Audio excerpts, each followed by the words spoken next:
আসসালামু আলাইকুম ওয়া রাহমাতুল্লাহ। ওয়ালাইকুম আসসালাম ওয়া রাহমাতুল্লাহ। কেমন আছো? আলহামদুলিল্লাহ। হুজুররা কেমন আছেন? আলহামদুলিল্লাহ আছি, আলহামদুলিল্লাহ। সোহেল, জি হুজুর। আচ্ছা আমরা একটু আলোচনা করি। সে বিষয়টা হলো, তুমি তো বিভিন্ন জায়গায় যাও পড়াও, বিভিন্ন কিছু করো, মানুষের শোনো। তোমার একটা প্রশ্ন করি আজকে, একটা সহজ প্রশ্ন। বলো তো দেখি, অজুর ফরজ কয়টি? হুজুর ফরজ এগুলা সহজ বিষয় না। বলো না, সেই সহজটা কি? মোটামুটি 18-20টা হবে। 18-20টা। দর্শক শুনলেন আপনারা? দেখেন, আমাদের বাংলাদেশে এমন অবস্থা হয়েছে, মুসলমানরা অজুর ফরজটাও পর্যন্ত কয়েকটি জানে না। আমি জানি। ভালো করে বলো, কি কি কওয়া যায়? আচ্ছা, হাত ধোয়া, মুখ ধোয়া, ঠ্যাং ধোয়া, নাক ধোয়া, কান ধোয়া, চোখ ধোয়া, মাথা ধোয়া, গাল ধোয়া, দাড়ি ধোয়া, পাও ধোয়া, চান্দি ধোয়া, নখ ধোয়া। তো কতগুলো হলো? 18টা মানে পার হয়ে গেল। তুমি বললা আরো আছে, জানি না, আপনাদের ভয়। ও আচ্ছা, শোনো, আমাদের সমাজের অবস্থা এরকম হলো, মানুষ নামাজ পড়তে যায় কিন্তু অজুর ফরজ করা এটা জানে না। এই জন্য আমাদের কি করতে হবে? এই লোকগুলিকে পরিশুদ্ধ করতে হবে, দাওয়াতি কাজ করতে হবে, বলতে হবে।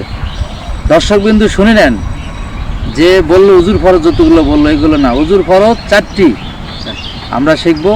অজুর ফরজ 4টি। 1 নম্বর হলো সমস্ত মুখমণ্ডলী ধৌত করা, এটা ফরজ। 2 নম্বর হলো দুনো হাতের কনুই সহ ধৌত করা। 3 নম্বরে পুরো মাথা একবার মাসহ করা, মাথা মাসহ করা। আর 4 নম্বর হচ্ছে দুনো পায়ের টাকনু সহ ধোয়া। এই 4টি হচ্ছে উজুর ফরজ, যেটা কোরআনে কারিমে সূরা মায়েদা এসেছে। ফাকসিল উজুহাকুম ওয়া আইদিয়াকুম। এখানে সূরা মায়েদায় 4টি উজুর ফরজের কথা বলা হয়েছে। আমরা দেখে নেব, জেনে নেব। তো যাক, আলহামদুলিল্লাহ, আজকে আমরা শিখতে পারলাম যে উজুর ফরজ কয়টি। দর্শক আপনারা এটাকে লাইক দিবেন, শেয়ার করুন, কমেন্ট করুন। হুজুর বলতেছে 4টে ফরজ। মুখমণ্ডল ধৌত করা, 2 হাতের কনুই সহ ধৌত করা, মাথা মাসহ করা, 2 পায়ের টাকনু সহ ধোয়া। আচ্ছা, তাহলে কি নাকে পানি দেওয়া লাগবে না, কুলি করা লাগবে না? হ্যাঁ, নাকে পানি দিতে হবে। ওগুলো সুন্নাহ, যে উজুর যে সুন্নাহ আছে সেগুলোর মধ্যে পড়ে যাবে। ও আচ্ছা আচ্ছা। আলহামদুলিল্লাহ। প্রিয় দর্শক, আমাদের এই ভিডিওটি অন্য ভাইকে উজু শেখার উদ্দেশ্যে শেয়ার করে দিবেন, আর আমাদের ছোট্ট চ্যানেলটিতে একটা ফলো দিয়ে আমাদের কাছে থাকবেন।